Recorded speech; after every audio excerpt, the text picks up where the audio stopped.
ffrindiau Dilynnwch ar ryw 4-5 mlynedd nôl, default setting T-Slay yw blin. Os dwi'n mynd i'n gwely'n flin, mae hwnna wedi bod yn ddwrnod da. Ac fel arfer, os dwi'n mynd i'n gwely'n benwan, mae rhywbeth mawr wedi digwydd a wedi goffod delio ar y fe. Wy'n hun nawr, so wedi aeddfedu rhywfaint, so allai'n dyrnu bobl fel ni arfer, a nhw'n hwnna digwydd yn ynghwrw weithiau. Gemau treisgar ar Xbox a PlayStation, ffilmiau treisgar, a gweiddi bobl ar y taff treid pan wy allan o'r beic. Barddoniaeth y plant.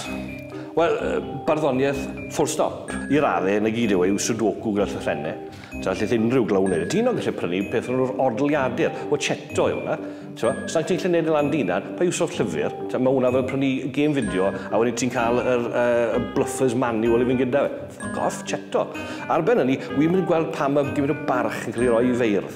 Wy'n stand-up comedian. Mae hwnna'n cymryd lot o guts, lot o dalent. Bloody odli. A hefyd, pan mae'n dod i'r cystadlaethau mor, cader.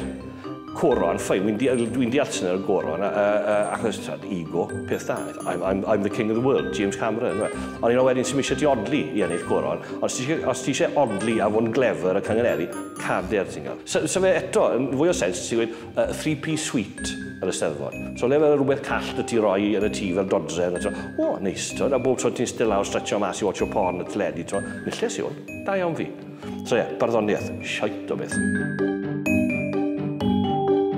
Yn fras, diffyg Hollywood i ddangos unrhyw wreiddioldeb. A mae hwn, dwi'n credu'n gweud, ni wedi cael tair Spider-Man, wedyn yna reboot o ddwy arall. Mae yna revamp yn dod nawr, bydd troi lan yn Captain America Civil War a fydd yn cael cyfres unan. Mwyn, diw, just bach o wreiddioldeb Hollywood. Wedi bod yn neud y job un fel adlygwr ffilmiau dros 5 mlynedd ar 20. A wedi'n joio, rhan fwy ar amser, ond wy'n dechrau cyrraedd y pwynt le wy'n danto nawr. Just ar un shit, dwi'n gweld, trwy'r amser. Blwyddyn nesaf, mae 11 ffilm superhero dyn ni. Oh, Jesus, wyla un arall mewn spandex, wy'n sôn gorau ar y job. Democratiaeth. Wy eisiau i ddemocratiaeth gael ei chwalu. Yn benna, bobl sy'n pleidleisio. Achos fi'n credu bod Lenny yn enwedig wedi profi bod bobl yn bloody idiots. Achos gyntaf gyd, ni wedi cael y Tories yn rhedeg o wlad. Be sy'n bod na chi? A wedyn ben hynny, ci arall yn cheto ac yn ennill Britain's Got Talent. Yn fwy penodol o'n ran i, pan wedi bod mewn yn gwneud adolygiadau ffilm gyda Larry Shawn ar Radio Wales yn ddiweddar, maen nhw'n bod rhedeg y peth yma, Wales' greatest living voice. A ddewis o 10 gwahanol llais dy gan gynnwys The Mighty Bryn Terfel, Tom Jones, Shirley Bassey, James Dean Bradfield o'r Manics, Griff Super Furries, Kelly Stereophonics. Pwyntlodd?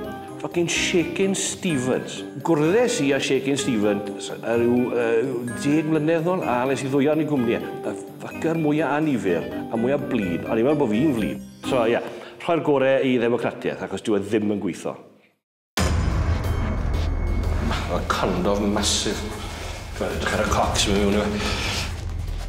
A ni, Thunder Twats ar go!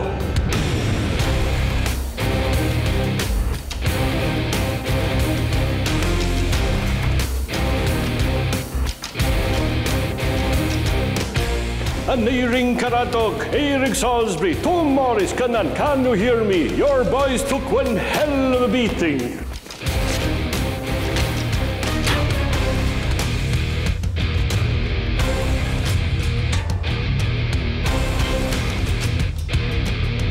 Celfyddyd. Heblaw am darn o bapur i rowlo lan, hwnna ydy elin pennar i Spider-Man. Parod?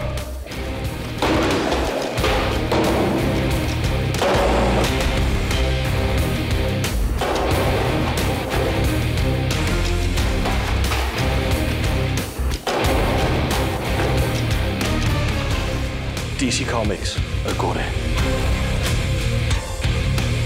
Mae hon i chi Kevin Roberts, Plaid Cymru a Tom Jones.